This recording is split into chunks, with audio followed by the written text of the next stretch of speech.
Okay, R span, span, R span and E R span Urdu में। ये course जो है वो आईसीटी के अंदर आता है, नेटवर्किंग, उसके अंदर सिस्को राउटर से रिलेटेड एक सर्टिफिकेशन है सीसीआई के नाम से। सीसीआई के अंदर हम इस टॉपिक को डालते हैं, span, R span and E R span. Basically span का मतलब है स्विच पोर्ट एनालाइज़र। वो एक तरीका है कि डेटा जो है वो एक पोर्ट, स्विच के एक पोर्ट से दूसरे स्विच के ऊपर पहुंचा सके ताकि उसको देखा जा सके, एनालिसिस करने के लिए कि जो डेटा जा रहा है वो उसमें डिटेल अगर आप एनालिसिस करेंगे तो समझ सकते हैं कि जो सॉफ्टवेयर्स आपस में बातें कर रहे हैं उसमें क्या मसला है या नहीं है। स्पैन जो है इस्तेमाल करा जा सकता है समझने के लिए कि ट्रैफिक में क्या है क्या नहीं है। ओके, स्पैन जो है सिस्को प्रोडक्ट्स के अंदर होता है और 3 किस्म के स्पैन है। एक है लोकल स्पैन जिसमें एक स्विच होता है, वो अपने एक पोर्ट से डेटा जो भी, जैसे सपोज करें ये पोर्ट नंबर 0 जो है कनेक्टेड है इस कंप्यूटर से, तो आप पता करना चाह रहे हैं कि इस पोर्ट इधर से जो इधर डेटा जा रहा है वो क्या है बग़ैर इसको छेड़े, तो आप इस स्विच से कहेंगे कि पोर्ट 0 का डेटा पोर्ट 1 पे पहुंचा दो, और पोर्ट 1 के ऊपर आप एक कंप्यूटर लगाएंगे जो कि ट्रैफिक एनालाइज़र कहलाता है। ये जो सॉफ्टवेयर है ये आपको डिटेल समझा सकता है कि क्या डेटा क्या क्या जा रहा है और उसका क्या मतलब है। तो आप बगैर इसको तार को छेड़े एनालाइज कर सकते हैं डेटा। यही चीज़ अगर आपके पास एक से ज़्यादा स्विचेस हैं और आपका कंप्यूटर जो एनालिसिस करने के लिए वो इधर बैठा हुआ है और आपको उठ के उधर नहीं जाना है और इधर नहीं लगाना है, और बीच में लैन के कनेक्शंस अवेलेबल हैं या स्विचेस और भी अवेलेबल हैं, और ये इधर से लेके इधर तक लेयर 2 से कनेक्टेड है, तो आप रिमोट स्पैन वाला मेथड इस्तेमाल कर सकते हैं जिसमें आप ये कह सकते हैं कि इस स्विच के पोर्ट नंबर 0 का सारा डेटा उठा के इस स्विच के पोर्ट नंबर 1 पे छापें ताकि हम इसको देख के समझ सकें इस कंप्यूटर से। अब कभी कभी ऐसा हो सकता है कि ये जो स्विच है ये दूसरे जगह पे, ये दूसरे शहर के अंदर और बीच में कोई लैन नेटवर्क अवेलेबल नहीं है, लेकिन एक इंटरनेट नेटवर्क या आईपी नेटवर्क अवेलेबल है, वो लेयर 3 कहलाता है इसलिए कि वो आईपी पैकेट्स हैं, और बीच में राउटर्स हो सकते हैं जो कि ज़रूरी नहीं है कि लेयर 2 की स्विचिंग करें और वो सिर्फ आईपी पैकेट पहुँचाएंगे। तो ई आर स्पैन एक मेथड है जिसमें आप ये कह सकते हैं स्विच से कि जी इस डेटा का इस पोर्ट के दरमियान जो कुछ डेटा जा रहा है उसको पैक करके लेयर 3 के आईपी पैकेट्स में पैक करके इधर तक पहुंचाए, और ये वाला स्विच उन पैकेट्स को खोल के इधर छापेगा पोर्ट नंबर 1 पे ताकि आप इसको एनालाइज इधर कर सकें। और बीच में राउटर्स आ सकते हैं जो कि दूसरी कंपनी के भी हो सकते हैं जिनको भी ये कोई समझ नहीं आती कि कौन सा डेटा जा रहा है, सिर्फ ये है कि आईपी पैकेट का डेटा होना चाहिए। तो लोकल स्पैन सिर्फ एक स्विच के अंदर एक पोर्ट से दूसरे पोर्ट तक छाप सकता है। रिमोट स्पैन में ये होता है एक से ज़्यादा स्विचेस होते हैं, बीच में भी स्विचेस हो सकते हैं, और वो एक पोर्ट का डेटा उठा के दूसरे स्विच के दूसरे पोर्ट पे पहुंचा सकते हैं ताकि आप एनालाइज कर सकें। आर स्पैन यही करता है कि मिरर करता है सारा डेटा की एक कॉपी उठा के दूसरे पोर्ट पे डाल देता है, और एक आर स्पैन सेशन के थ्रू होता है। एक स्विच से दूसरे स्विच तक सारा डेटा पहुंचाने के लिए, इसलिए कि वो एक ख़ास किस्म का डेटा होता है, उसके लिए एक अलग से वर्चुअल लैन बनाया जाता है जो कि वी लैन कहलाता है शॉर्ट के लिए। उस वी लैन जो है सारे दरमियान जो स्विचेस हैं उन सब पे बनाना पड़ेगा, और उसका नंबर किसी और के इस्तेमाल में नहीं होना चाहिए। तो फिर वो वी लैन जो है उसके ऊपर वो डेटा डाल के दूसरे स्विच तक पहुंचाया जाता है, और फिर दूसरा स्विच उठा के सारा डेटा जो डेस्टिनेशन पोर्ट होता है उस पर छाप देता है। ई आर स्पैन जैसे समझाया था वो क्या करता है कि सारे पैकेट्स को लेयर 3 आईपी किस्म के पैकेट्स पे पैक करके भेजता है, और उसका जो फॉर्मेट जो आईपी पैकेट्स में पैकिंग का है वो GRE कहलाता है, जेनेरिक राउटिंग इनकैप्सुलेशन। ई आर स्पैन जो है वो सिस्को का ख़ास प्रोटोकॉल है। इसका मतलब ये है कि ज़रूरी नहीं है कि दूसरे हार्डवेयर पे या दूसरी कंपनियों के सामान पे मिलेगा, और सारे स्विचेस के ऊपर अवेलेबल नहीं है, सिस्को के कुछ स्विचेस के ऊपर अवेलेबल है। ओके, अब हम बात करेंगे कि लोकल स्पैन, ई आर स्पैन और आर स्पैन को कैसे कॉन्फ़िगर करते हैं। पहले लोकल स्पैन से शुरू करते हैं। इसमें एक ये स्विच नंबर 1 से अगर हम पहुंचा रहे हैं तो हम कह रहे हैं स्विच नंबर 1 से कॉन्फ़िगर टर्मिनल, इसको conf t भी लिख सकते हैं। और मॉनिटर सेशन 1 क्रिएट हो रहा है स्विच 1 के ऊपर, और उससे कहा जाए सोर्स इंटरफेस जो है वो नंबर 2 है। इसका मतलब है पोर्ट नंबर 2 का डेटा जो है वो वहाँ से उठाया जाएगा और पहुँचाया जाएगा डेस्टिनेशन पोर्ट नंबर 24 पे। इससे क्या होगा कि पोर्ट नंबर 2 पे जो कुछ नज़र आएगा, डेटा जो भी कुछ जा रहा होगा वो पोर्ट नंबर 24 पे नज़र आएगा, अवेलेबल होगा। तो अगर आप अपना एनालाइज़र पोर्ट नंबर 24 पे लगाएंगे तो आपको पोर्ट नंबर 2 का डेटा सारा आना जाना सब नज़र आएगा और उसको आप एनालाइज कर सकते हैं।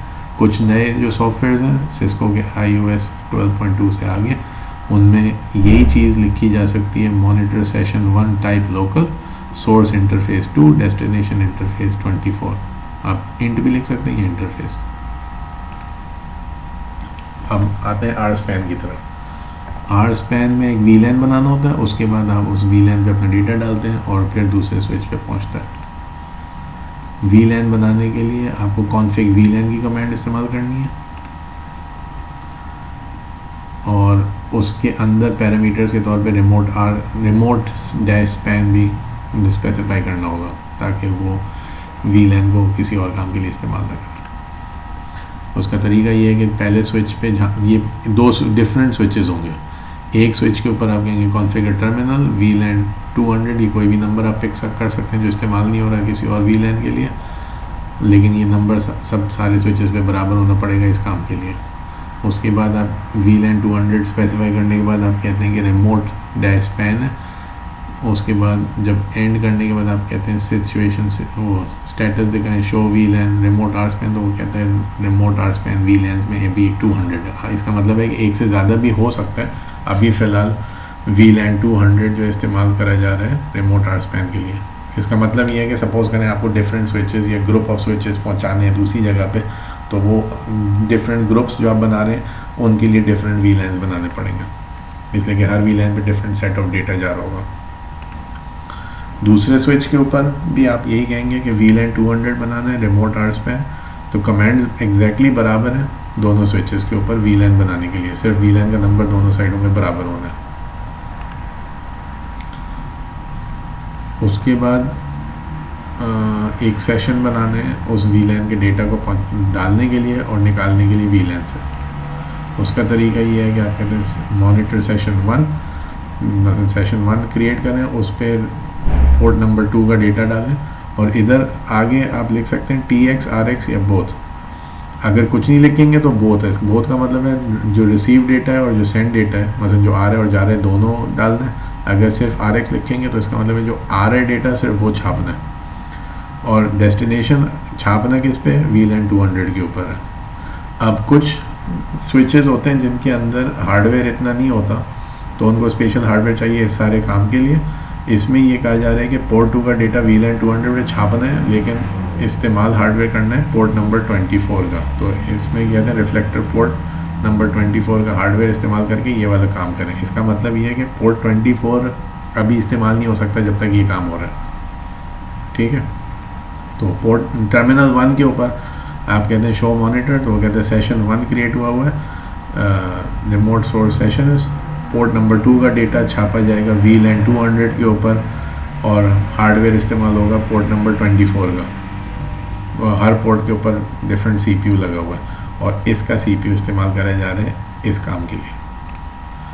फिर दूसरे जो स्विच है जहाँ पर रिसीव करेंगे उधर आपको लिखना होगा कॉन्फ़िगर टर्मिनल के बाद monitor session 1 source remote VLAN 200। इसका मतलब है जो डेटा लेना है VLAN 200 से और छापना है पोर्ट नंबर 3 के ऊपर, तो डेस्टिनेशन इंटरफेस पोर्ट नंबर 3।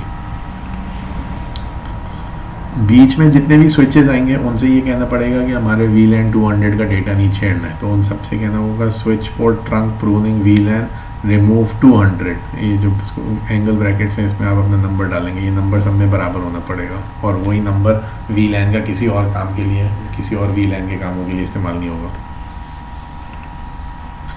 अब ER स्पैन से पहले कुछ चीज़ें समझानी है।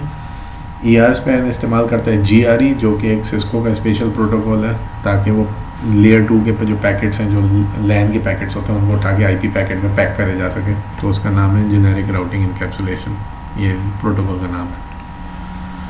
और इस QFP चिप्स जो कि क्वांटम, वो सिस्को क्वांटम फ्लो प्रोसेसर कहलाता है, वो स्पेशल चिप्स बनाई गई हैं ताकि काम तेज़ करा जा सके। और इनके ऊपर स्पेशल CPUs होते हैं जो पैकेट्स के ऊपर तेज़ी से काम कर सकते हैं। और ये नॉर्मल CPUs जैसे कंप्यूटर्स के अंदर ग्राफिक्स का कार्ड लगाते हैं ताकि ग्राफिक्स का काम तेज़ी से वो गेम की तस्वीरें बन सकें, वैसी सिस्को ने क्वांटम फ्लो प्रोसेसर बनाए ताकि पैकेट्स का एनालिसिस और ये सारे जो काम आप VLAN और इस किस्म के जो काम होते हैं उनको तेज़ करे जा सके, और छांटी का काम। तो ये जो QFP प्रोसेसर है ये ऐसी है जैसे कि आप अपने जो कार्ड्स होते थे, CPUs होते थे और बाकी और बहुत सारा हार्डवेयर होता था मुख्तलिफ CPU पुराने स्विचेस के अंदर, उन सबको एक चिप पे डालना। ओके, अब ASR जो राउटर्स हैं उनका मॉडल जो ASR वाले होते हैं, ASR का मतलब है एग्रीगेशन सर्विस राउटर्स। इनका काम है कि ज़्यादा तेज़ काम करना है, इसलिए कि स्पीड्स बढ़ गई हैं और ये जो है लेयर 7 तक के एप्लीकेशन, लेयर 7 के एनालिसिस भी कर सकते हैं। तो इसका मतलब ये है कि पैकेट्स जो जा रहे होते हैं पूरे सेशंस को भी एनालाइज कर सकते हैं, और इनके अंदर ये QFP प्रोसेसर लगे होते हैं जो कि इस्तेमाल करे जाते हैं सारे एनालिसिस के लिए। हम लोग इस्तेमाल कर रहे हैं ट्रैफिक मैनेजमेंट के लिए, ताकि हम कुछ ट्रैफिक को डेटा को उठा के छाप दें दूसरे जगह पे, लेकिन उसको पैक करना है GRE में, तो इसके लिए हम लोग ये CPU इस्तेमाल करेंगे। ओके, तो इस एग्जांपल में एक साइड पे ASR का राउटर है, दूसरी साइड पे कैटलिस्ट का राउटर है। इस ASR के राउटर का पोर्ट 1 इस्तेमाल होगा और कैटलिस्ट के पोर्ट 2 to 1 पे पहुंचाएंगे, और बीच में पैक होगा GRE के थ्रू।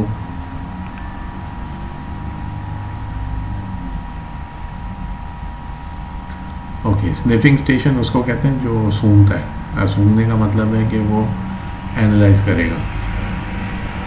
तो बेसिकली ये है कि जो रिसीविंग